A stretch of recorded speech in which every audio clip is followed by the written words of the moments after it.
Hey yappers, welcome back to Binge Yap Repeat. Today, we are yapping all about Season 3 of Heartbreak High. We discuss the mystery of who turned on the carnival ride, each character's growth over the 3 seasons, and if you were wondering what esche culture is, we answer that as well. Buckle in, our episode starts now. G'day, mate, and welcome to another episode of I almost said Hartley High. Welcome back to another episode of Binge Yap Repeat. That was a little British. Damn it! I really tried to make it Australian. Heartbreak High. Heartbreak High. Anyway, today's episode is all about Heartbreak High. Heartbreak High. Hartley High. It's very flat. It's like a flatter... I can't. I feel like they roll their L's a little, like Hartley. Hartley. Oh, God. Every time. Yeah, it just turns British so quickly. You know what? Okay. This is why we need more Australian and New Zealand representation in the media. Because we need to know these accents like the back of our hand like we do British. Like the back of our hand. No. God. Just British again. Crocodile Dundee. Hey, that was pretty good. Hey, nice. Okay, I can only say very stereotypical Australian things in an Australian accent. Good to know. Put some shrimp on the barbie. I was literally just about to say that. On the barbie. Oh my God. Australians and Kiwis of Binge Yap Repeat, we're so sorry. We're so sorry. And we know there are some of you that exist out there. We see those demographic metrics. We know you exist. At least 0.1% of yappers are from one of those two countries. Which is like at least 2 people. It's pretty good. Anyway, today's episode is all about Heartbreak High, which is an Australian comedy drama television series created for Netflix by Hannah Carroll Chapman. The 3rd and final season of Heartbreak High was released on March 25th, 2026. So this is a rewind and there's no oopsie doopsie, sorry. Sorry to those of you on audio.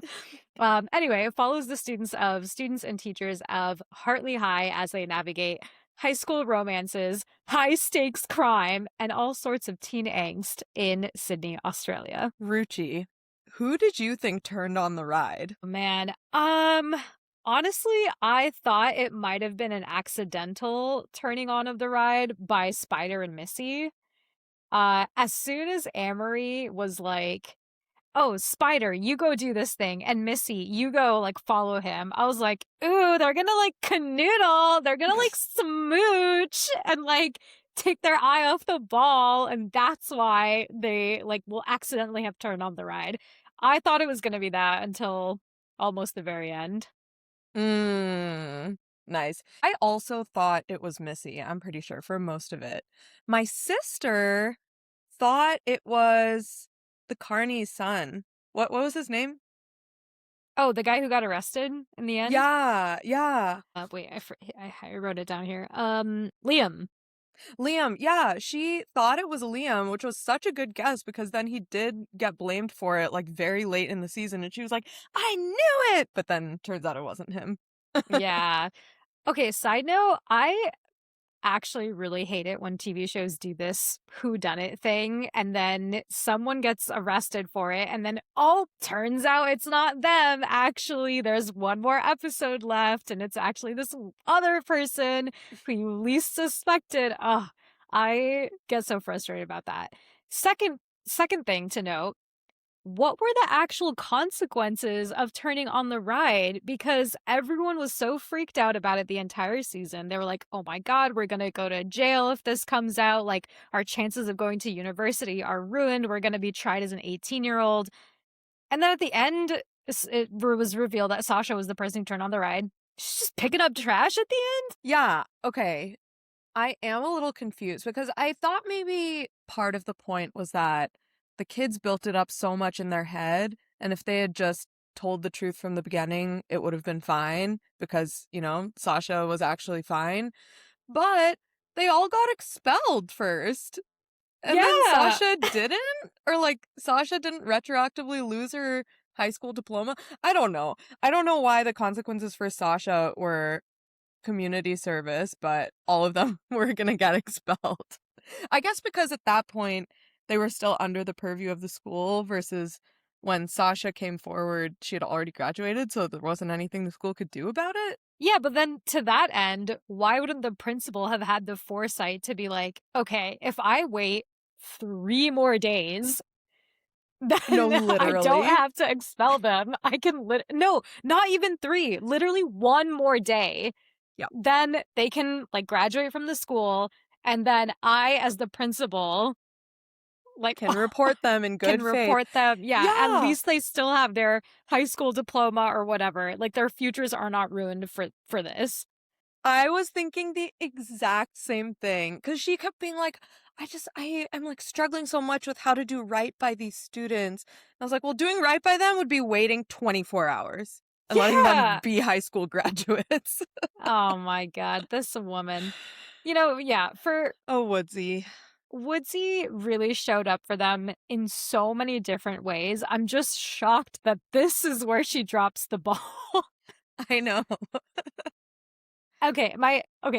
Third note, sorry, another piece of frustration about this. Why would the police just arrest Liam with like zero evidence? Well, I think the evidence was A, he had priors, B, it was his mask that Sasha just stole. But they didn't And catch him with the mask. they did not catch him with the mask, but I think like people knew that it was his mask. I mean, I guess that's hearsay. Yeah, that's what I'm saying. They don't have any evidence except for priors, which is like, Yeah. I don't know how the Australian justice system works. Maybe they're allowed to arrest on suspicion. I don't know. I don't know. Australian yappers, all 2 of you, let us know. Maybe one of them is Mira. There's another one. Oh, also, she would count as USA for sure. Oh, yeah. I was thinking in the case that maybe she did listen from Australia at some point. Oh, yeah. Yappers, for context, Mira is Shalini's cousin, who is Australian, and who is the fan who told us to watch this show because she wants to know what we find interesting about Australian culture and also refused to be a guest for that same reason. Fact, she was born in New Zealand and actually has a New Zealand citizenship. Or actually, I don't know if she still does, but she was a New Zealand citizen for most of her life. Oh, okay. But went to high school in Sydney. Correct. Okay, cool. So Mira went to Heartbreak High and was able to tell us about her experiences. Yeah, she said that she went to a school very similar to Hartley High. The biggest difference was that all schools in Australia require school uniforms. So Hartley High not having school uniforms is actually a what is the term for this? Anomaly. Yes, or anomaly, but also an inconsistency or like an unreal thing. Because all schools require Yeah, uniforms. yeah, I see. I mean, technically, I don't know, there was like a little bit of a uniform. girl. It was not abided These by. people were wearing anything and everything to school. Like Darren's outfits were not giving uniform, okay? Okay, so that's one inconsistency.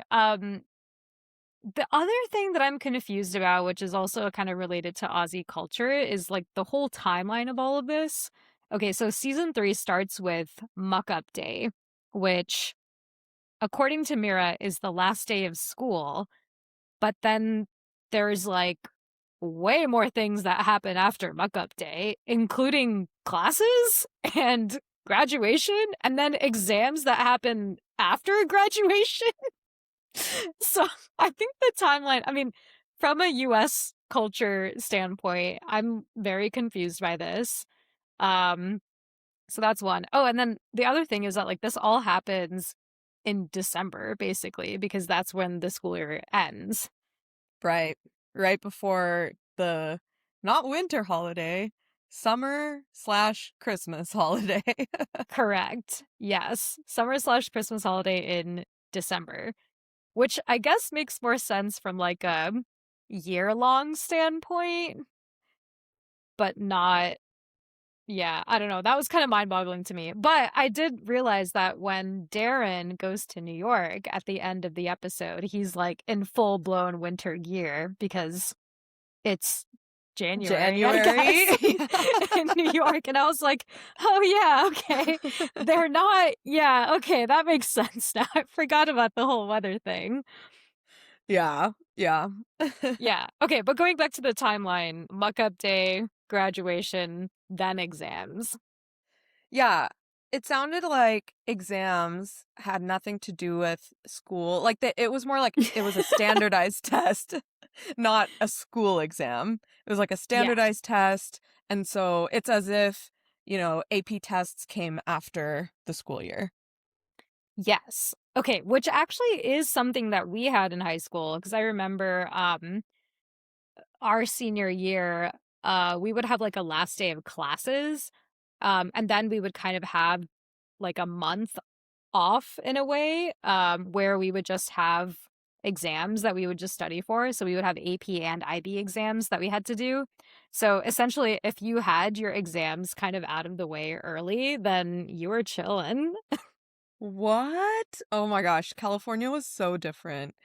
We started school in September, and so we ended school in June. And for our AP exams, I think if I remember correctly, they're like In the May, right? second week of May or something. Yeah. Yeah, something like that. And so then after AP exams, you have like a month before school actually ends. And so depending on the teacher, they'll try to teach you new stuff or they'll just like be super chill. My AP Chem teacher just let us play board games and stuff. Aw. And then some teachers like have you do projects and stuff. But there was definitely a month after AP exams that we had to fill. And, also I didn't go to a magnet school, so like not everybody was in AP classes, so they couldn't just like change the schedule just for AP classes. So yeah, that's how it Oh, worked. that's fair. So And then in we still sometimes had finals at the end of the year, even for AP classes. Oh, I see. Okay, so maybe this is different because I went to an IB school. So, well, okay, the IB program was a magnet program at the school. So I don't know how other people at the school who are not in IB did this, but in Florida in general, school started like early August, like I think the first week of August, and then we would go until May-ish. So, senior year, after we graduated from senior year to starting college in California in September or like October was amazing. Oh my God, like a 5-month break. It was great. I got so bored. It was incredible. Um, Amazing. And anyway, also for yappers that don't know, AP stands for Advanced Placement, which is a system that a lot of schools do. And then, Ruchi, what is IB? International Baccalaureate. So, that is actually a program that is international and baccalaureate. What a helpful explanation. You can tell because of the way that it is. Thanks. No problem. Yeah, but anyway, so like for our senior year, we would take a bunch of IB exams. So for the IB seniors, like there was no point having classes after you had already taken the IB exam. So it was just like straight You chilling just fuck until, off. yeah, straight chilling until graduation, basically. We should have had a muck Great. up day, honestly. Yeah. IB kids tearing shit up while the other, I don't know, losers were still in school. I know, right? It's like the opposite. The nerds are tearing the school up while everyone else is in classes. But what Mira also said is that there's no concept of senioritis for the Australian high schoolers because the board exams happen after graduation. So you have to be like on it so that you can like still go to university until the very end, which honestly sucks. You need some time to chill. For sure. Yeah. Sucks to suck. Okay, coming back to Heartbreak High, let's talk Right. about the real perpetrator of the crime, who was Sasha. Oh, Sasha, Sasha, Sasha. Oh, Sasha. I feel really bad for her because I was thinking back to how Sasha was treated in season 1 when she was Quinny's love interest. And I remember there was such a positive um association with Sasha's character. At first, stay with me. Just giving me skeptical looks. So at first I feel like Quinny really liked Sasha because Sasha had really strong morals in terms of being vegan and being queer, and she was like standing up for all of these minority groups. And then she and Quinny dated, and it was like, okay, Sasha's the worst. We don't want to deal with Sasha anymore. I was really hoping for a redemption arc at some point with Sasha because we started season 3 with people still being like, yep, Sasha's the worst. And then we ended season 3 with being like, confirmed Sasha is the worst, which sucks because I feel like we did hear more about Sasha's home life. Like we saw what she was experiencing, kind of why she was the way that she was, and we still didn't really get a redemption for her. Yeah. All right. I'm gonna go back to season 1. I actually found her so insufferable from the second she was put on the screen. So I did not experience being like, oh, she was so great in the beginning, but she actually sucks. I was like, she has sucked all along and people are finally figuring it out. Like, she's so sanctimonious. She's so judgmental. She thinks she's so accepting, but she actually accepts nobody. Mm. Anyway, that's how I felt. But I totally agree with you that there was so much potential to make such a better redemption arc for her and any sort of character growth. And instead, we just saw this steady decline over all 3 seasons where she was just more and more hated, and that drove her to be more and more insane and like more and more social justice warrior-y. Mhm. Um, and yeah, they made a very, very slight attempt to humanize her by showing her home life of like having to take care of her brother and her parents not really paying attention to her, but it wasn't enough to really feel that bad for her. I feel like they could have done so much more with that. So yeah, I agree. I wish they showed more of a redemption arc for her. I feel like that would have been really powerful. Yeah, and instead they just let her pick up trash, and that's how they ended the season. Yeah. And like the one likable moment for her in season 3 was not when she fell off the boat, but actually before that when they were having that like makeshift slut session at the bolo and Mm. Miss Oba showed up and then Sasha was like, I hate myself and like I'm such a sanctimonious piece of shit, blah blah blah. And I know why nobody wants to hang out with me, and then everybody went and hugged her. I thought that was like the one humanizing moment they had for her. That was Until more they threw her under the bus again. she became so hateable all over again. Yeah, I think there are just moments of Sasha where as soon as she has a humanizing moment, something happens where she's like, "Oh, nope, she's just hypocritical, sanctimonious bee, and this is who she is." And you thought you were gonna like her, you thought wrong, and it just kept being like that. I was like, "Oh my god, someone has it out for this girl." I know. Oh, Sasha. Oh, Sasha. What would you do if you were Amory and you really did not like Sasha and you were like part of this group? Would you create a group chat named Not Sasha? Oh my gosh, I was gonna ask you. Well, A, I thought about asking you that, but then B, I have another question that's very similar to that. Okay. Um, yes, I 100% think I would create that group. I would do And exactly what name Amory it did. Not Sasha? I don't know if I would go that far, but I think I would make it pretty explicit that Sasha is not welcome in this group chat. Okay, Like, that's this group fair. chat is for homies only, and Sasha cannot hang. Okay, that's fair. So it'd be homies only with with the implicit understanding that it's not Sasha. Sasha ain't no homie, okay? Rip. I was gonna ask you if you were Amory and you found out that Sasha was the one that turned on the ride, would you try to take the blame for her with the police? Absolutely not. Yeah, I was like, Amory, what the fuck are you doing? Why are you doing this? Okay, actually, that brings me to let's talk about Amory and Noah and Malachi.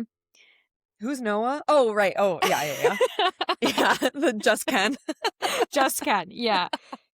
So, okay, so here's the thing. Okay, we both said hard no, like we would not turn ourselves in, right?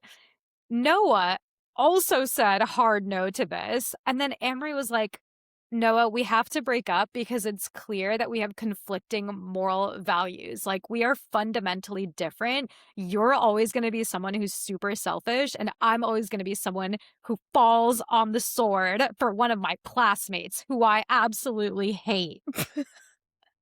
And Yeah. Noah's like, what? What? Yeah, I know. I was so on Noah's side. The only thing that he said that I didn't agree with was what will people say? Oh, Which yeah. I feel like that was some character assassination on his part. Like I don't think he actually cares about that. They shouldn't have made him say that. Log kya kahenge? Which is Hindi for what will What people will people say? say? But yeah, I don't think his character actually would have asked that, and I feel like she used that as fuel to be like, "You're so self-centered, blah blah blah." And I was like, "Okay, aside from that one sentence he said, he's making absolute sense and you're making zero sense right now." I completely agree. Aside, let's say he didn't say that line of like, oh, what will people say? Who do you truly ship with Amory? I guess like the season, ends with Amory running into Malachi's arms, and it's a beautiful moment, leading the viewer to believe that they are endgame.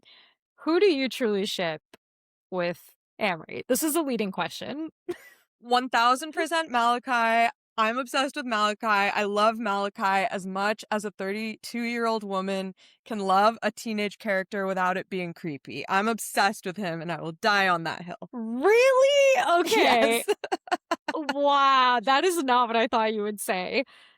I feel like kind of like Noah, to be honest.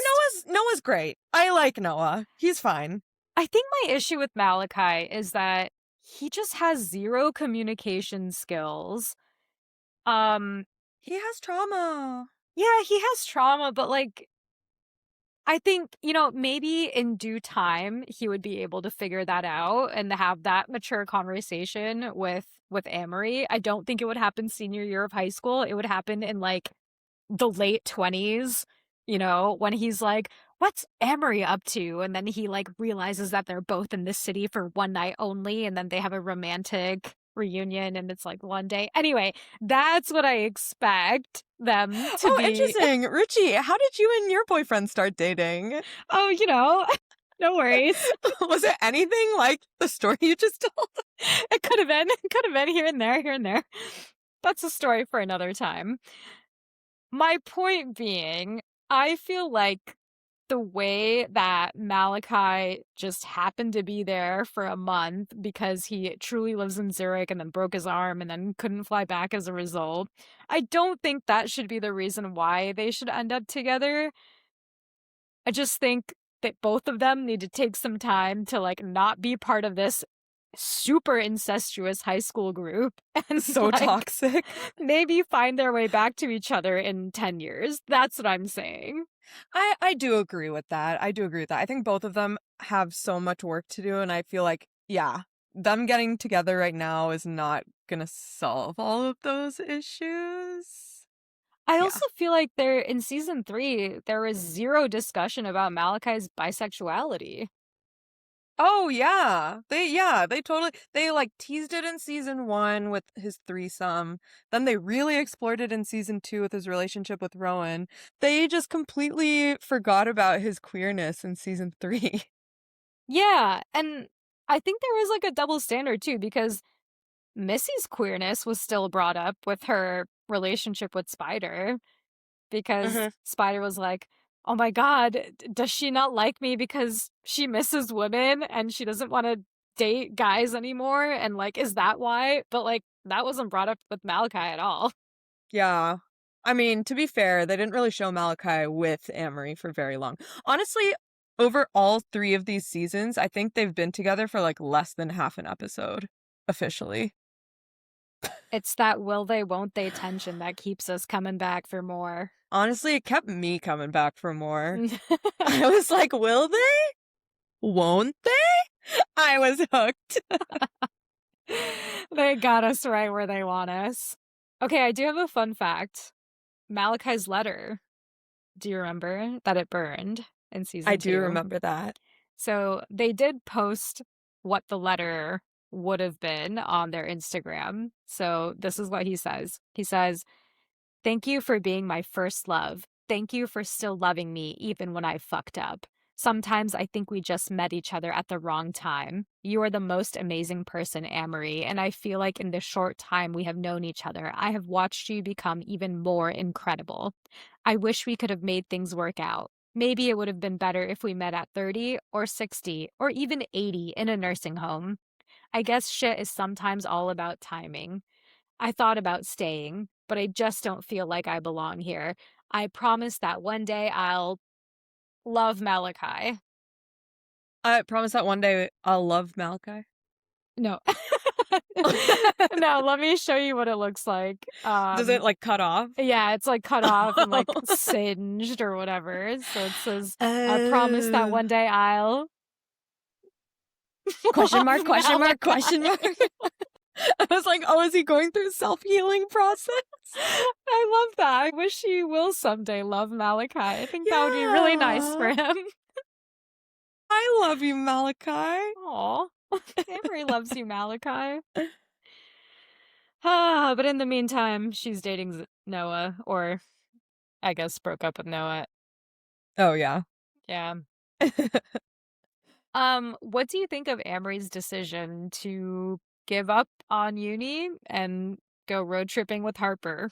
As a child of immigrants, I do not approve. Amory also seems to be a child of immigrants, maybe. I think her mom maybe had an Australian accent.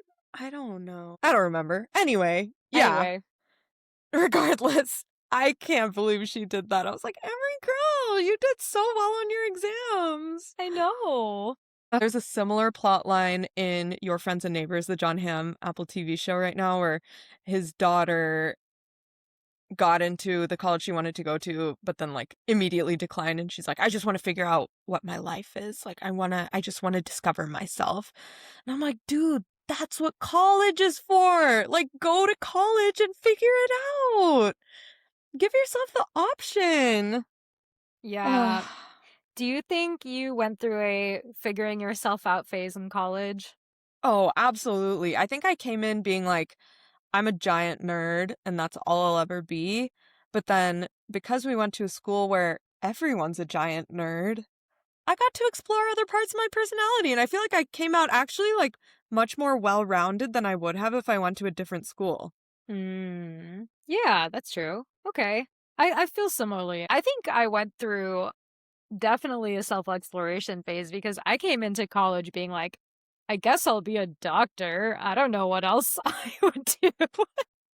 And then completely pivoting into computer science or something equivalent. And then here I am. I went in being like, I'm absolutely going to get a PhD. Here I am. No PhD.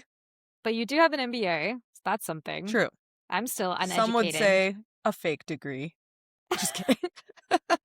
I didn't work hard for this degree. I don't deserve it. Oh, don't say that. Okay.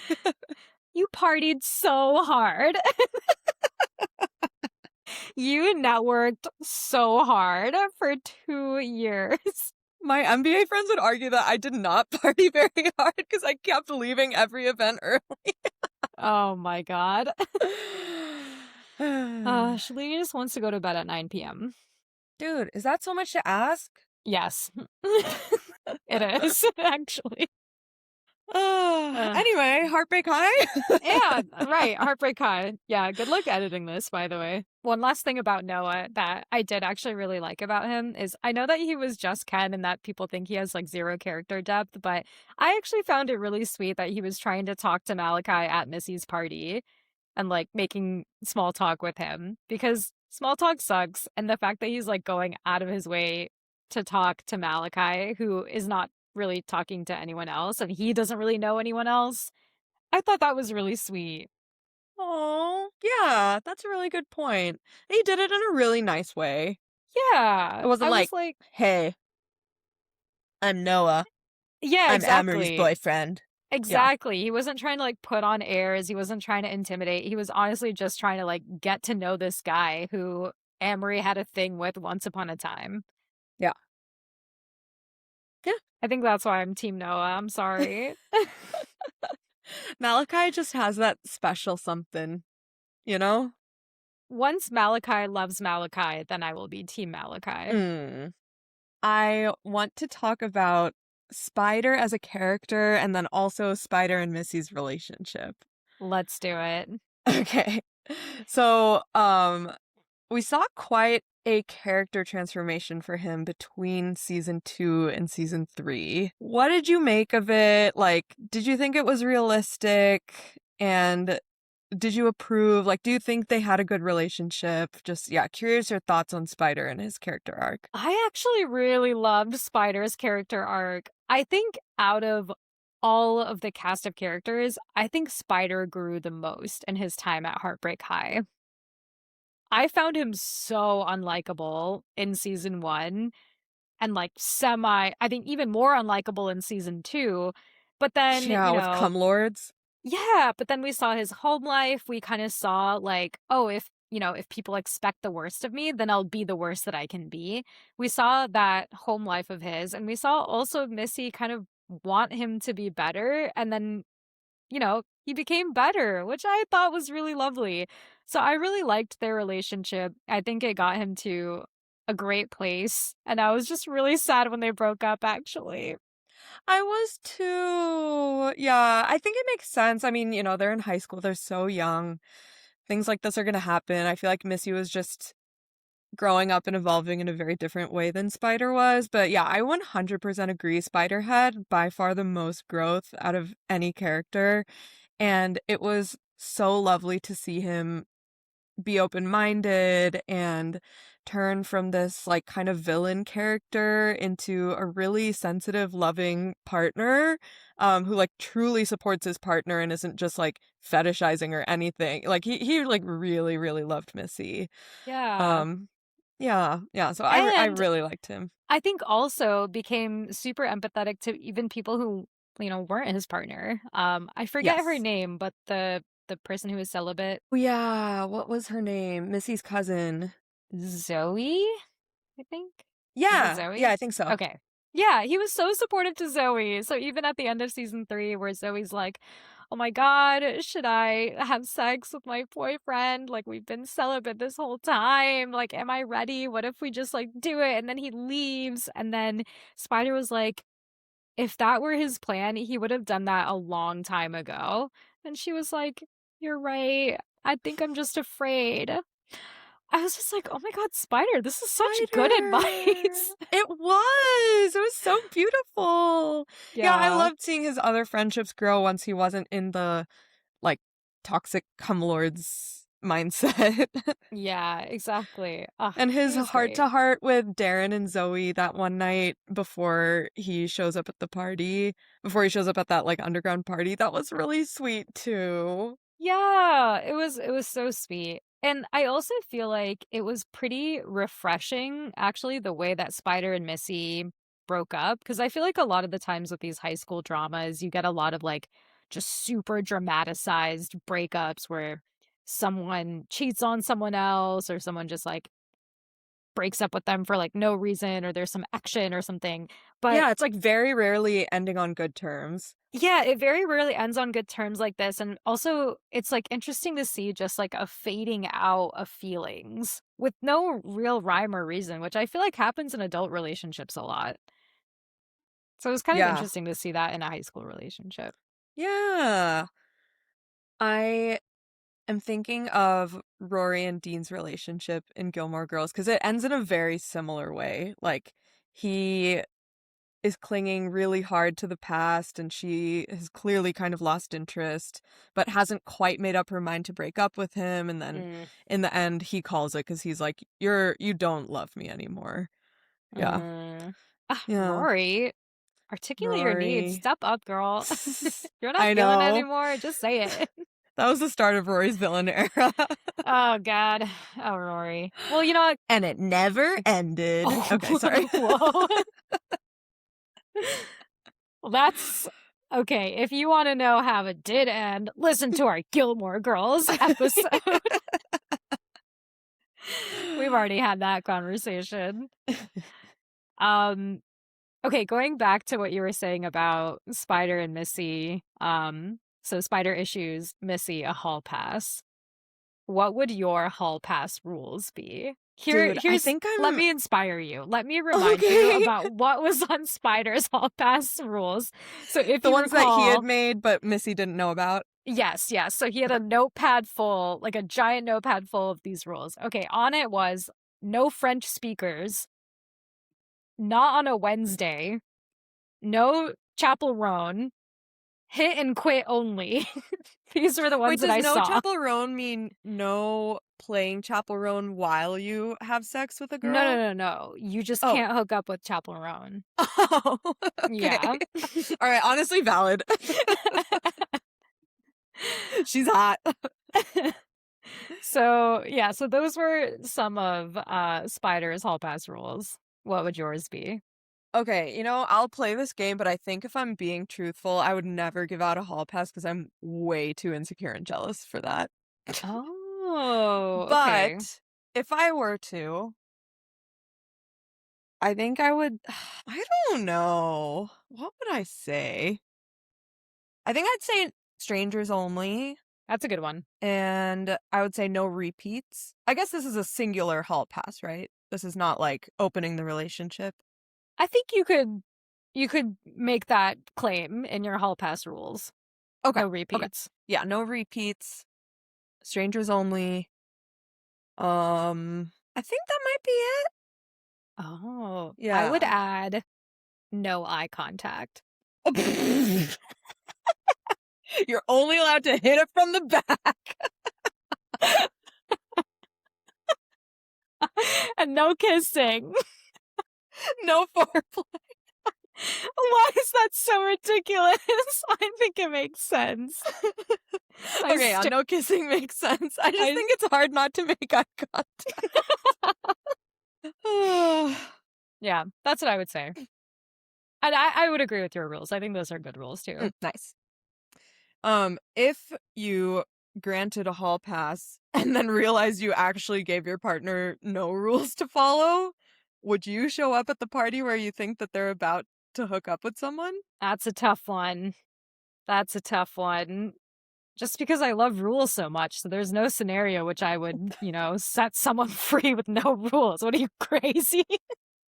Fair. No structure? Come on. I think I would. Yeah, I think I would too. I think there's definitely a situation in which I'd be like, fuck this shit, I'm going.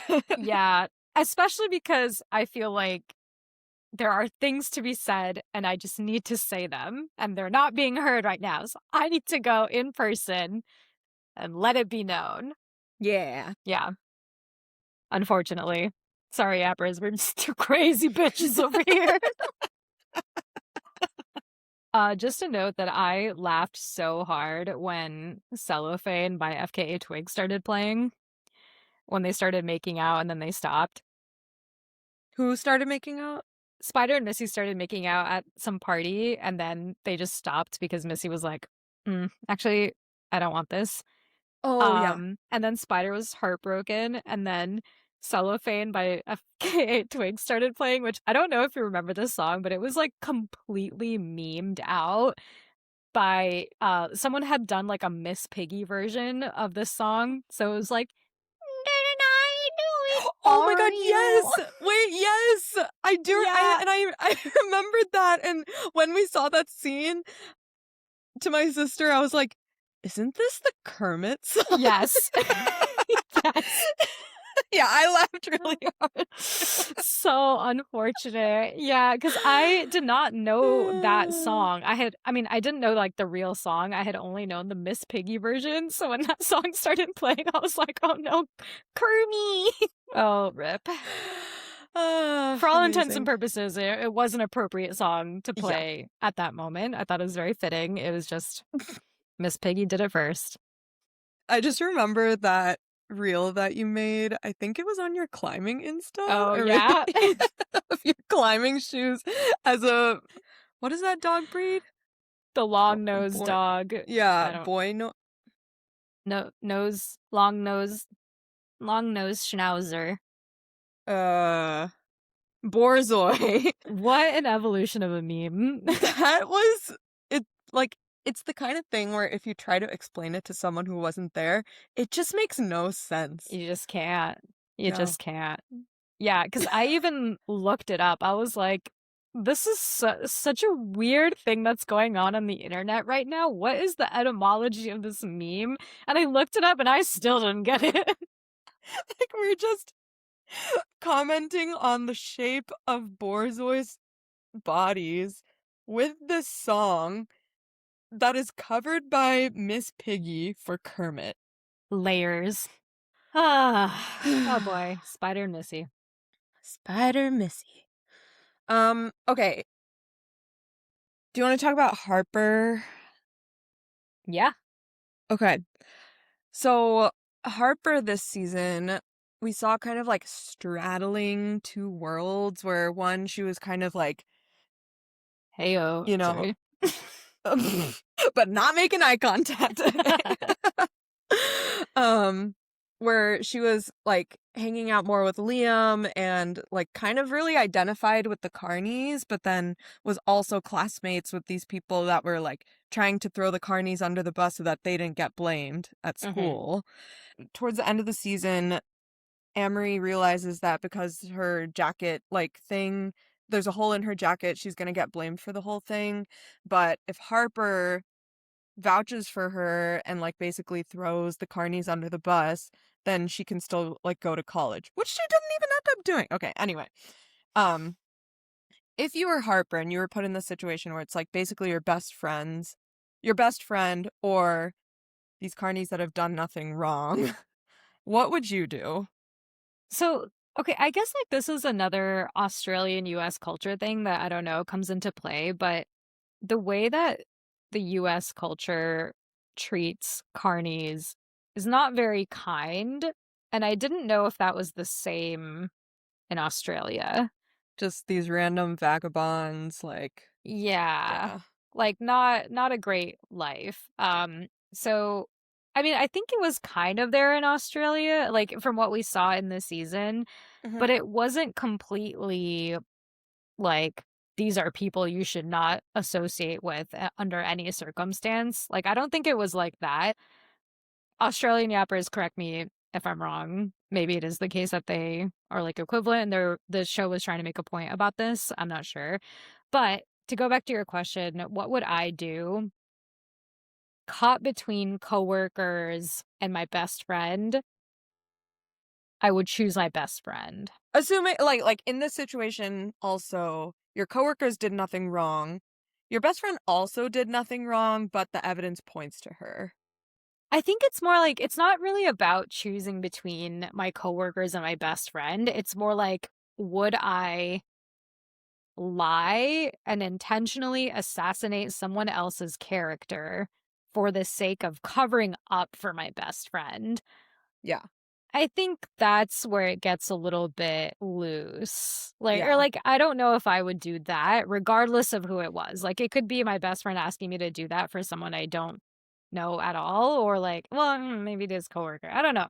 I don't Yeah. know. I just think like a best friend asking me to do that is a little sus. That's true, but like in this case, Amory's reason was that if you throw me under the bus, I'm going to get blamed for this because my jacket is the only one that got caught.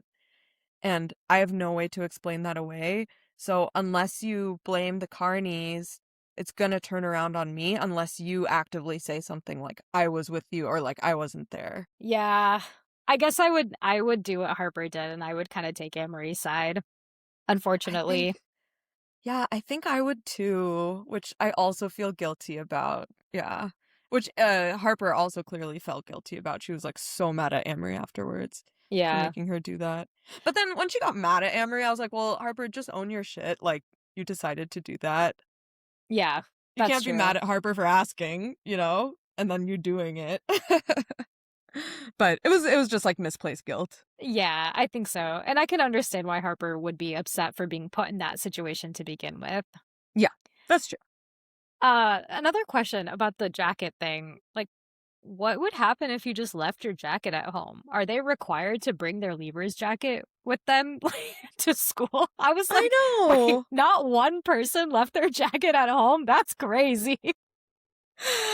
It's their school uniform. Yeah, I was like, what? Like, yeah, also these jackets never existed before this season. It was like so contrived.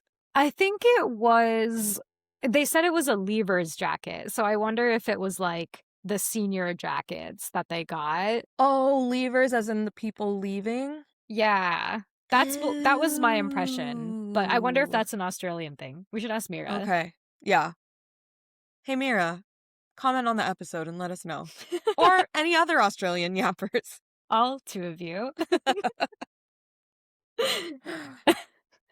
Yeah, but I thought it was more wild that she just like, why wouldn't she just show up and be like, I left it at home? Yeah. Yeah, that's such a good point. Why Instead she of gotta cut cutting off the the sleeves? Oh, Amory. I guess that would have been more suspicious. I don't know. Versus just saying, oh, I cut the sleeves off yesterday. Don't ask me any more questions. Yeah. Okay. Can we talk about Harper and Liam? That Sure. whole relationship. I thought it was creepy from start to finish. Yeah, she's like barely 18 and he's got to be what, at least 24, 25? That's what I was thinking too. I was like, this is quite strange. I think as like an early 20s man to be hitting on your coworker who you know is in high school In is high weird. school. So gross. So gross. So gross. Predatory. Yeah. Yeah. Liam's a predator. He might not have turned the ride on, but he is a predator. Yes. Agreed. Maybe that was one of the reasons that he got charged. Because there was a naked teenage girl in his trailer. Yeah. Yeah, honestly, fair. Yeah. They're like, we don't need any evidence anymore. You can keep that creepy ass mask. Bro, even if you're not guilty about the ride, you're guilty about this. So in you go. Okay, so that was Harper and Liam. But what about Harper and Ant? I feel like that was a budding relationship that I was so excited to see happen in season 3, and it just completely died. Yeah. And Ant was just like left by the wayside, acting as comic relief the entire season. We got 0 character growth from him. I know, it was really sad. I loved his arc in season 2 because I feel like, yeah, he started off season 1 being comic relief. And then season 2, it's like, oh, there actually is some depth to him. And the audience, much like the people in his life, have underestimated him. And then season 3, they just ruined him again. Yeah, I was so sad. I wish that they showed what happened with him and Harper. Like, they didn't even really acknowledge it. They barely acknowledged it in the first, 5 minutes of season 3. Yeah. It was really interesting because I feel like in season 2, it was like this whole point about, oh, a guy and a girl can just be friends and it can work out and the guy will not have feelings for her. And then he kind of struggled with that. And then it turns out they were just friends. But then it also was like, something is lacking here. Yeah. Because we didn't even see any more of their supposed friendship. It was kind of just like them chatting sometimes. Yeah, like they just in the coexist. background. Yeah, it wasn't Yeah. even like they had a friendship. So, I don't know, maybe that itself was a point of like, oh, and in the end, cannot be friends with the girl. Like, is that what we're supposed to take away from this? No! Sad.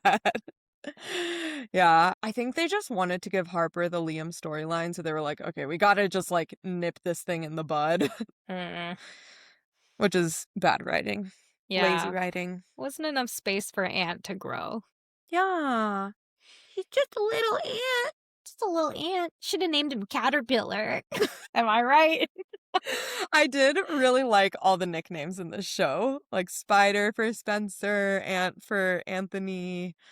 Um, what else did we have? Any Maybe other that's it. insects?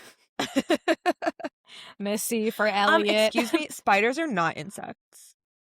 Arthropods. Oh, is that what they are? I forgot. Wow. You don't even know what they actually are. Arachnids. Arachnids. Yes. Wait, what are arthropods? Are those like snails? Invertebrates in the phylum Arthropoda. Oh, spiders are arthropods. Oh! Oh, nice. Are crabs also arthropods? It says spider crab, but Oh. I think. Oh, 4 major groups of arthropods are. Oh, this is like. Okay. Sea spiders, horseshoe crabs, and arachnids are one. Phylums, pauropods, millipedes, centipedes are another. Crustaceans, hexapods, and the extinct trilobita. Okay. This is not where I expected this conversation to go. But I think spiders are both arachnids and arthropods. Arachnid being a sub of the arthropod. I see. And that's the hard-hitting facts and science that you thought you would get with the Heartbreak High episode. Didn't you, yappers? Didn't you? You're welcome. Let us know what other insect questions you have in the comments. Like and subscribe. Oh my gosh. Okay. Okay, anything else about Harper, Liam, and Ant? Nah. Okay. Now that we've categorized them to their taxonomy, there's nothing more to say. Okay, let's talk about another couple, Darren and Cash. Oh, Darren and Cash. They are just on cloud 9. They have been through the ringer, and I was so happy that they had season 3 to just be blissfully in a relationship together. I totally agree. I was towards the end of season 2, I was getting quite tired of their like, oh, but we don't satisfy each other's needs. Oh, but we love each other. But we can never be truly happy. But we love each other. I was like, all right, there's been enough of this. Like, shit or get off the pot, you know? Whoa. But yeah, they found a solution, and yeah, I was so happy to see them happy. Yeah, I'm really glad that it's working out for them. So I did do some research on an essay. Did you also do some research on this? Yeah, I looked it up because I was so curious. Okay. An essay, or adlay, is a member of a primarily Australian youth subculture often associated with teenage boys, urban areas, and antisocial behavior. Originating in Sydney, they are recognized by a distinct uniform, Pig Latin slang, and a preference for streetwear brands, particularly Nike, TN sneakers, puffer jackets, and bum bags. I don't know what bum bags are. I think fanny packs. Oh, I see it. Okay, bum bags, fanny packs, got it. And they also have like micro bangs and mullets generally. It's like a very distinct appearance. And there's an equivalent British archetype, I think. I'm forgetting the name of those. Peaky Blinders? Yeah. Great. Wait, actually? No. Oh. British version of Eshe. Oh yeah, the chav or the lad in British culture. Oh, interesting. Okay, so I think this is the part about Australian culture that was Mira, take note that this is unique to me. I don't know how you feel about this, Shalini, but Pig Latin in my mind is like a child's language. Like a child's language, like one of those like made up secret quote languages that people, like normally kids, elementary schoolers at max, use to kind of talk to each other, and even then not really. So the fact that there are these high schoolers, like thug-ish high schoolers using Pig Latin, I was like, what is this? This is so strange. It actually made me wonder if American children like co-opted this Eshe language or something. and, like, made it Oh, something, like, childish and fun for them, but, like, really they just I don't think appropriated is the right word, but, like, they just kind of, like, took this thing that existed in a very different context. I wonder, so you think, like, the origin of Pig Latin is, like, this Adlai culture? That's what I was Um, wondering. okay, wait, no, okay, Pig Latin origin, is the US. So the Esches were like, "Let's co-opt this kid language and make it cool." Yeah, so weird. Wait, early mentions, predate even Shakespeare. 1866 article describes Hog Latin. Okay, I don't really know what the origin of Pig Latin is in terms of countries. There's like Pig Latin Love, which is how Pig Latin like got itself into popular culture, which is a song by Arthur Fields. Later, the Three Stooges made it famous in the 30s by using ixnay and amscray. But were the Three Stooges American? Yes. Three Stooges were an American vaudeville and comedy troupe. And then I think the guy who did this song, Pig Latin Love, Arthur Fields, I am truly going down a rabbit hole. But I need to know. He was American. Okay. So I will say, based on my deep dive research, that Pig Latin is more of an American thing, and I think associated with comedy and like pop culture love cuteness. So I think that's why in the US we still kind of treat it like a childish comedic thing. I don't know how it got transferred over to Australia and is used in this like thug culture, Eshe Adlai culture. Interesting. Yeah, yappers, if you know how that flow happened, I am dying to know. I need to know this. Wow. Okay. Well, anyway, that's what an Eshe is. And Oh, yeah. um, I did wanna say one critique I had about Darren's storyline Mhm. was that I thought his, like, drama conflict issue thing was so contrived. And I was like, This has never really been a character to use humor to avoid emotional situations." I Like, I agree. didn't think that was consistent at all with his character in previous seasons.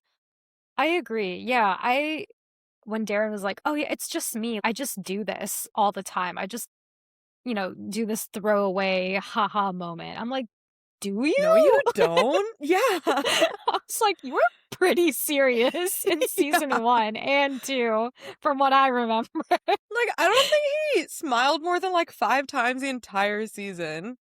Yeah, all I remember him as being like this brooding teenager who is like really sad that he has to visit his boyfriend in prison. Yeah. That is a heavy thing to deal with, and he was not cracking jokes about that. No. Nor was he someone to kind of just give up on his dreams, really.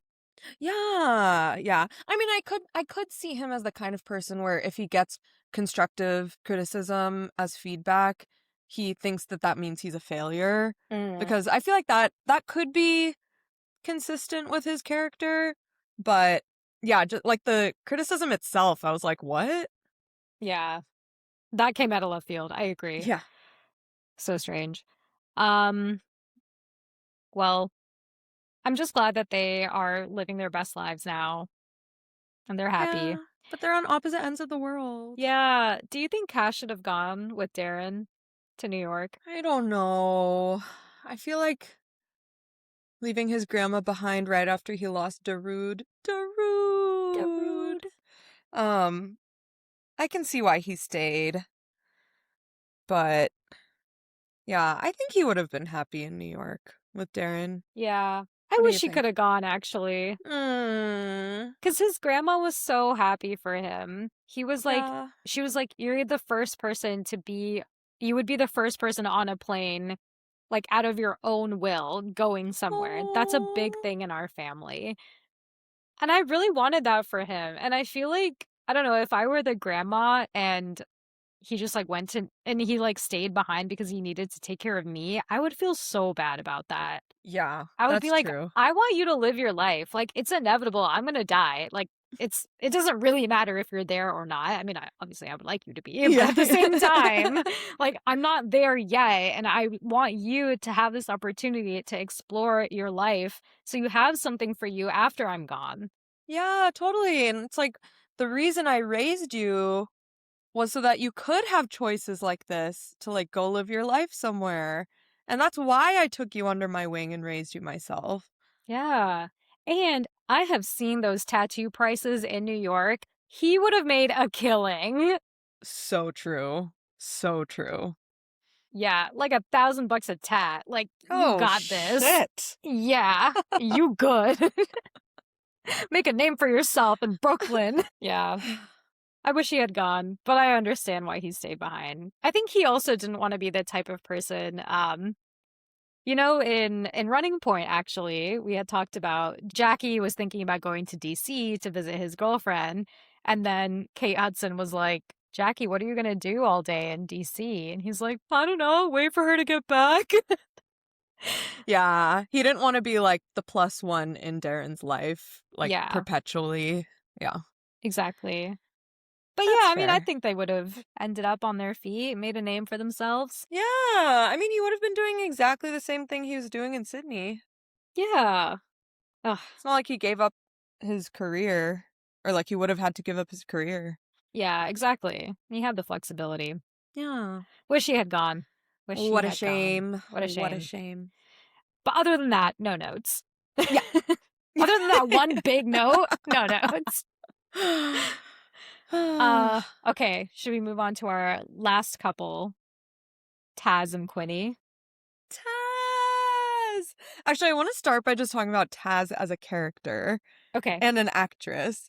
I thought she was such a phenomenal actress. The way she would go from being this hustler trying to make money off of her friends to really serious and missing her mom. And then I laughed so hard when she meets Sasha for the first time in detention.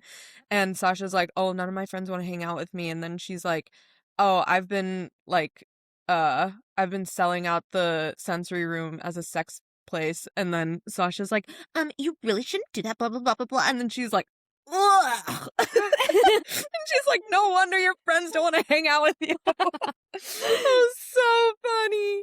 Oh, man. Yeah. Yeah, what did you think about Taz and Sasha and Quinny, that love triangle? I liked it. I thought they built up the tension really well. And like, I think you can tell from Taz's point of view, she was never like super interested in Sasha. They just like kind of became friends and bonded in detention and she like wanted to help her out kind of. But then like she and Quinny truly had such a strong connection. And so I think they played that out really well. It wasn't totally clear to me why Taz outed Quinny as the Velvet Thrones author? Was that just Uh, because Sasha was mad at her and oh, because of because the sensory room. Yeah. Because yeah, she yeah, started selling out the sensory room, which was, yeah.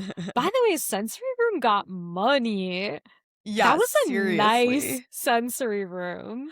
Also, what high schooler has time to just hang out in a room during school? Or is it implied that it's during class and it's for people who are feeling super overwhelmed in class? It's possibly that, yeah. Okay. Or like between classes, maybe. Okay. Because I feel like I was just running all over the place in high school. Yeah, that's true. I think we had like what is it, 5 or 7 minutes to get from class to class. And our Yeah. campus was hella big. So sometimes it would take literally 7 minutes, 7 whole minutes to walk from one end of campus to another. I was using up every second of that 7 minutes. I would Your like, little legs are carrying you so far. it would bring me so much joy to think about how efficient to make that 7 minute walk. You would preset your locker combo so that all you had to do was click it open, toss your books in, take your books out, and you're gone. It was so good. Wow.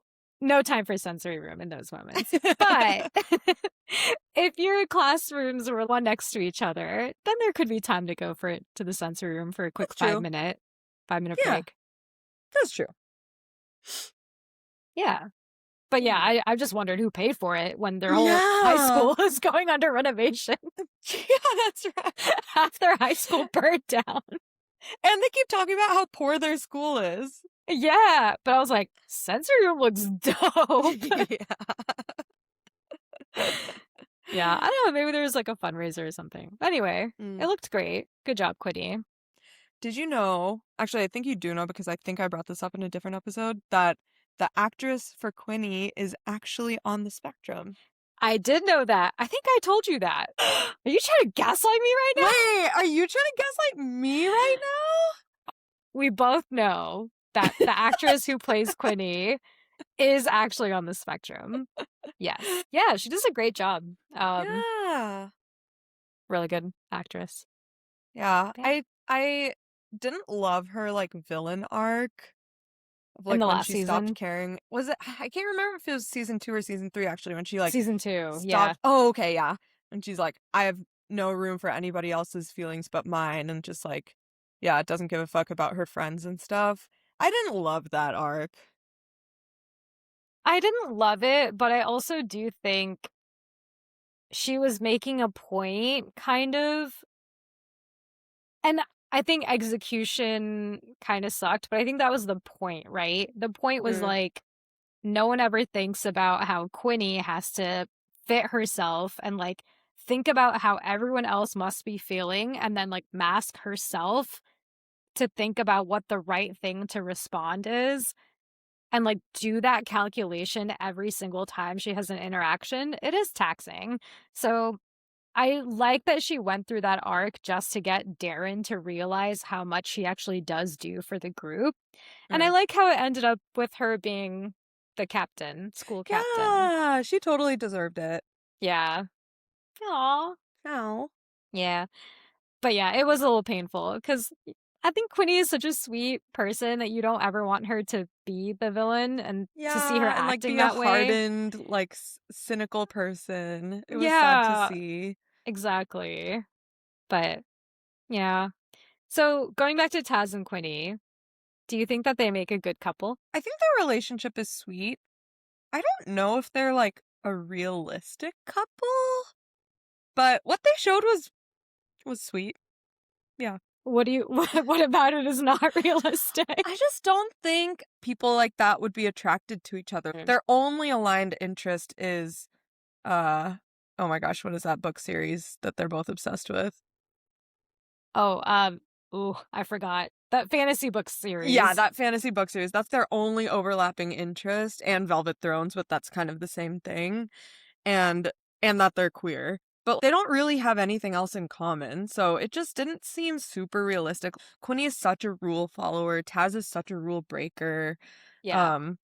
Taz is, she's very socially adept and very, conniving and stuff, and Quinny is just this innocent, like, kind of awkward girl. It just didn't really make sense to me, but all that aside, suspending my disbelief, I thought they were sweet. Yeah, I think that's a really good point. I kind of felt similar, where it feels like Taz still has so much trauma to work through. And I also don't know if Quinny could ever forgive someone for desecrating her sacred space like that. Dude, I think I would find that so hard. And also ruining her future. Yeah! Oh my god! Yes! I could not do that ever. I was shocked that that Quinny ended up having feelings for Taz in the end. And like, yeah, maybe Taz was sorry about it, but like, I could not ever forgive someone for doing that. Yeah, totally agree. Totally unforgivable. Yeah. Ugh. Yeah. The worst. They did look cute at the end when they were like going through that little book and they like were hugging and kissing. I was like, I guess they're a cute couple. It's like if Quinny's happy, we're happy. Yeah, exactly. But it's just like, what? Yeah. Where did this come from? Did she even like frogs? Yeah, definitely not. Probably not.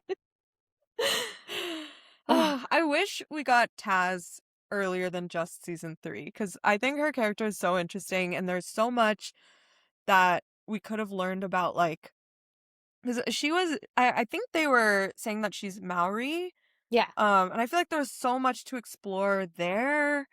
And then also, like, her being the only Kiwi at that school, and then, Mhm. like, Woodsy also being Kiwi, and, like, I just feel like there's so much more to explore with Taz's character, and they just didn't have enough time, but her character was one of the most interesting and compelling characters to me. I completely agree, and I feel like we could have gotten more of an understanding of Woodsy, as a result. Yeah. One thing that I noticed in season 3 is that there were 0 adults. It was basically just Woodsy and half of the slut's teacher, Oh, yeah, Miss Oba. Miss Jojo. Oba. Yeah, Jojo. It was basically just those 2, and they really had no other Yeah.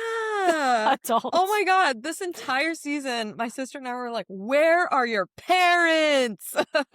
Oh my god, when they showed, was it Amory and Noah sleeping in the same bed? Like, apparently, like, sleeping in his room that he Yeah. lives in with his parents, I was like, "What?" Yeah, like, this is so unrealistic. I mean, I don't know. Aussies, tell us if we're wrong. Does this happen? Is this just chill in Australia? Andrew was telling me that his parents would let his high school girlfriend sleep over, and I was like, "What?" What? Is this some white people shit? I don't know. White yappers, please No, let us know. don't say that. But yeah, it's crazy. So now I'm like, oh, maybe this is just a thing that people do. I don't know. Maybe we can put a So poll about weird. this or something. But like, this is absolutely like not me or any of my high school friends who I will acknowledge are all children of immigrants, of Asian immigrants, putting that out there. Like, none of us would ever, if we were dating each other, like sleep over at each other's house. That would just be wild. That being I said, mean, we come from the yeah. culture of, like, you hide a relationship for 3 years True. minimum before you tell Extremely your parents. repressed culture. Yes. But yeah, I mean, none of my friends would do that either. I feel like it was more of a thing to go in a car somewhere remote and hook up there. I think that was more of Mm, a thing, but not in your bed while your parents are home. so wild. So wild to me. Yeah. Like, we saw Spider and Missy do that too. So, apparently Yeah. it's, like, pretty common to do that. Crazy. Yeah. So, I don't know. Maybe we're just repressed. Probably are, to be Maybe. honest. Oh, boy. Wait, I had a question about something that I wanted to ask you. Something with Oh, Amory. I wanted to ask you, okay, on the topic of no parents ever, is it legal for Harper to just, like, live by herself or live with Cash? Because I mean, in season 2, she moves in with Cash and Darren, is it? Mhm. But, like, she's not 18 yet. But Cash is. So is he her guardian? Hmm. Like, why isn't she in foster care? Oh, I see what you mean. That's a good question. My understanding is that she does have like a foster parent or something, right? Like they showed The that in the woman they showed season. in season 1? Yeah. Yeah. They showed her, but then it was like then she was living in Amory's house. So maybe there was some off-screen deal that happened where Amory's parents were like, "Yeah, we can foster her for like the 6 months it will take for her to turn 18." But Mm, then in the meantime, she was like, "Hey, I'm just gonna go live with Cash and Darren, so it's fine." And maybe Cash, I don't know. I don't know like what the legalities of it is. Like yeah. I would be surprised if an 18-year-old could be a legal guardian for a 17-year-old. Yeah. That seems weird. That seems weird. Also, like, the person convicted of your attempted rape. Yeah, that's even stranger. Yeah.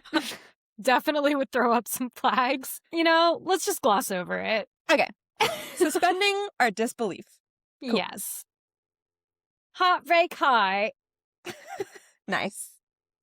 Whoa, whoa. Hoppa. Hoppa. Amory. Oh, Amory. okay. I remembered my question.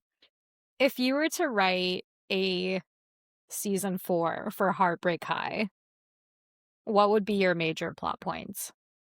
Oh my god. Making me write a season of a TV show? Yes, do it now. I did like the element of, like, there always being kind of a mystery. I know you don't love I don't know, it sounds like you maybe don't love the whodunit plotline, but It is a common theme. yeah, like Bird Psycho, and then, person Who that was turned on the ride. yeah, and then like Map bitch in general. Like who is the person who Who well, that was never really a mystery, right? I guess the mystery was who wrote Miss Oba fucked Emery. yeah. Yeah. So yeah, I think there would be some element of mystery in there. I didn't love the addition of the St. Bruno's boys, so I think I would write them out.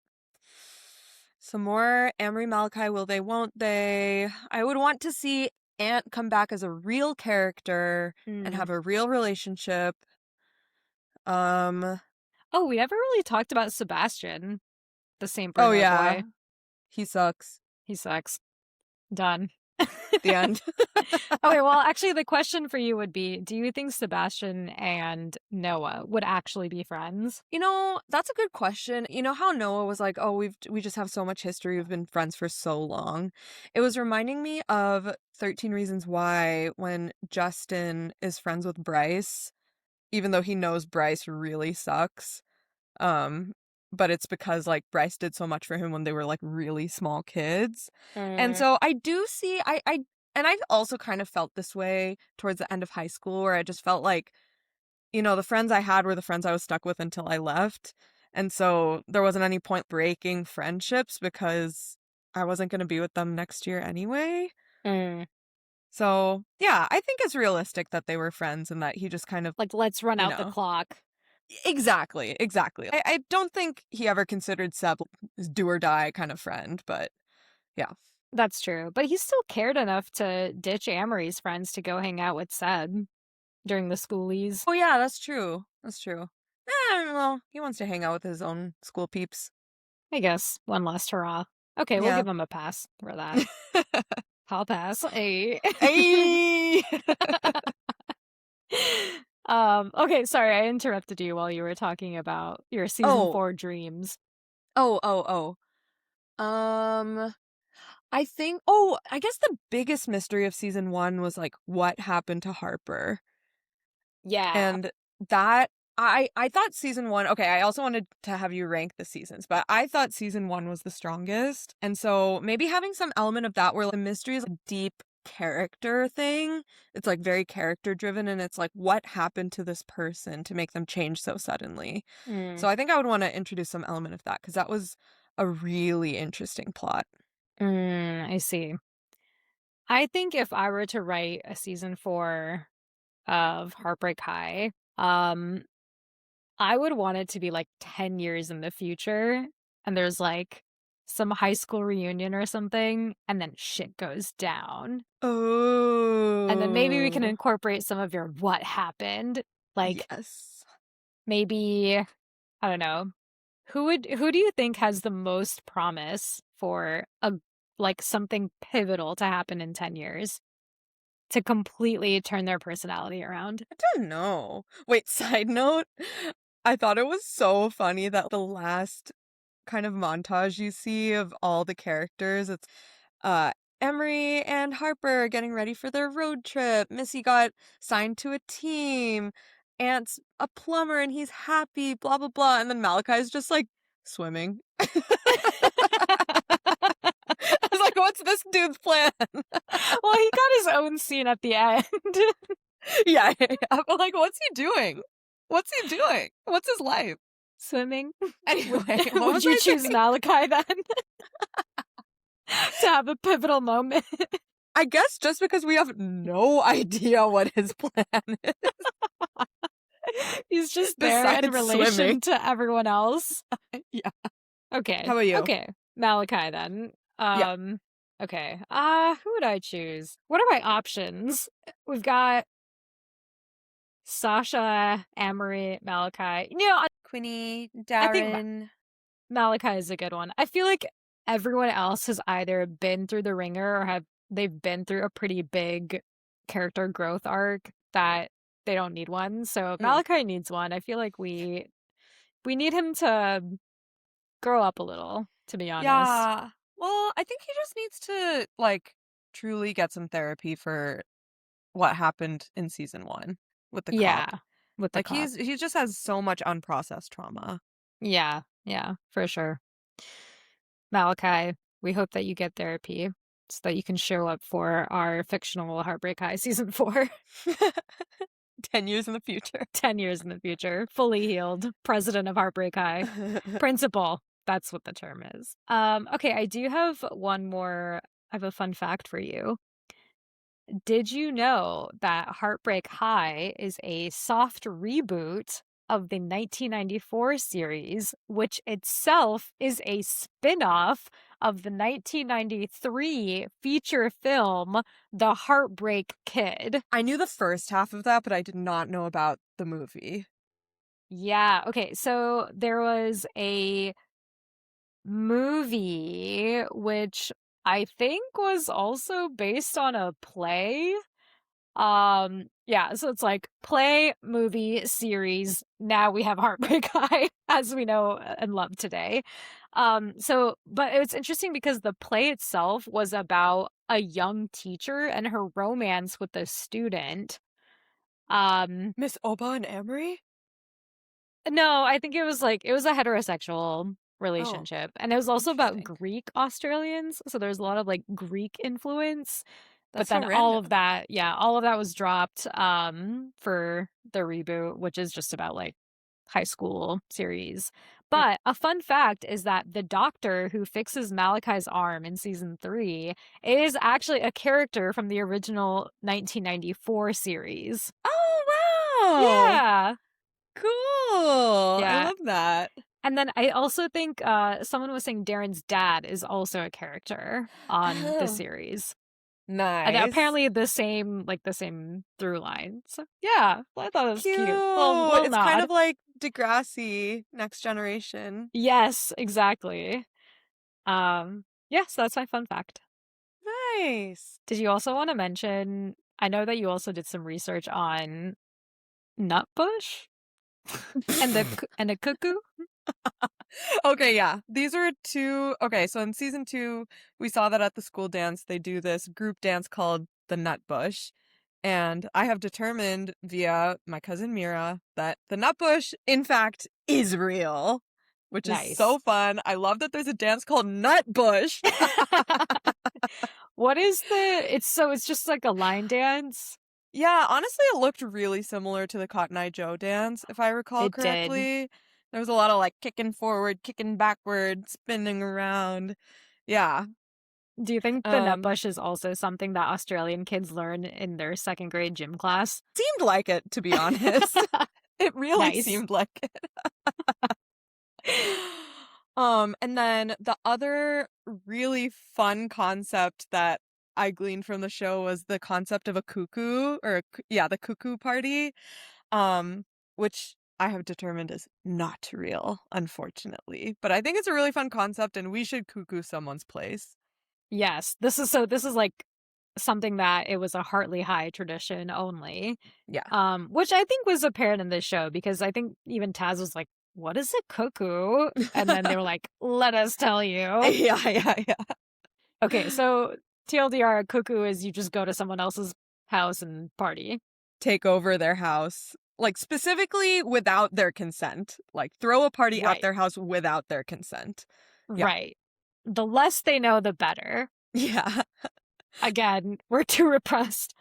Sub's house was so perfect for that because A, they hate him, and B, his house is sick. So it was the Yeah. perfect party house. You know, I think one thing that I regret about Seb is that I just wish he got more in trouble. I just wanted him Yeah, to I wish he see, got what was coming to him. yeah, I wanted to see him get really punished, and we just didn't get that. So true. Which is maybe a life lesson. Sometimes people don't get what they deserve. Or, Sometimes the bad guys win. yeah. Yeah. Rip. Rip. So, how would you rank seasons 1 through 3 in terms of how much you liked them? I would say, oh yeah, season 2 is Bird Psycho, right? Mm-hmm. Let me think about this. I think season 1 is top. Well, is it? I don't know. Season 1. Okay, one thing that I thought was interesting is that I thought season 1 was very serious compared to season 2 and 3. And I felt Mm, like they yeah. had so much more like morals than they did in season 1. I don't know how to describe that. Would you agree with that sentence? They had more morals in season 1? No, no, no. They had more Oh. morals in season 3. Like in season 3, they had such a Oh. hard time being like, "Oh, like we should take the fall for each other. Like it's not Mm, fair that this man is in a coma or like that people are like blaming the carnies for this thing that is yeah. possibly our fault, but we don't know what's going on either, but we should take the fall for it." Yeah, I do think, I think in season 1, everybody was quite self-centered, and then by Mm. season 3, because they had all gone through this, like, really traumatic school fire together, they were kind of, like, bonded by the start of season 3, Except for I felt. Sasha. Except for Sasha. Not Sasha! Not Sasha. Yeah. Okay. I guess from that, I don't know. I feel like season 1 was a little bit more believable, but I think season 3 was a bit of a lighter watch. Yeah, So I'm I kind of totally agree. caught between those two, and I guess that season 2 would be last. Okay.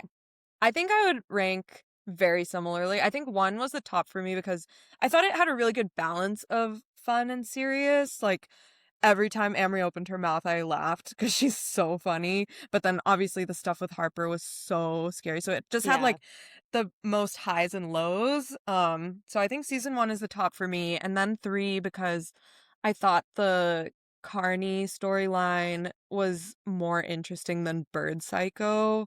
Yeah. Um, yeah. Okay. I think we liked season 3 for different reasons. I like season 3 because I felt like everyone kind of got more or less a happy ending. Mm. Um, but season 2, I think I actually liked season 2's story a little bit better than Oh, season 3. interesting. Okay, Great. cool. Should we rate? Let's do it. Let me think. Let me think. Okay. I'm going to go first. Okay. I would say quality 3, enjoyment 3. Oh, okay.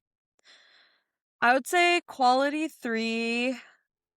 Enjoyment, I'm between a 4 and a 5. I Oh. think 4. The only reason I'm thinking 5 is because my sister and I were so excited to keep watching the show, which usually makes me lean 5. Um, but yeah, okay, maybe I'll give it a 5. I'll give it a 5. Yeah. Yeah. Okay. All right. Nice. 7 out of 10 average. I think that's I'm happy fair. with that. Yeah. Yeah, that's fair. Yeah, I guess the reason I gave it a 6 is because I think I don't know, at some point I just don't think I'm a fan of the high school dramas. We had a Yeah. conversation about this and you were like, "But what about Ginny and Georgia?" And like, what about Never what have else I did we talk Never Have I ever. Ever. Yeah, and I felt like I had pretty valid reasons to like those shows and not this one. So I was like I was saying with Ginny and Georgia, the main reason I watch is because of Georgia, the Correct. mom. Okay, good.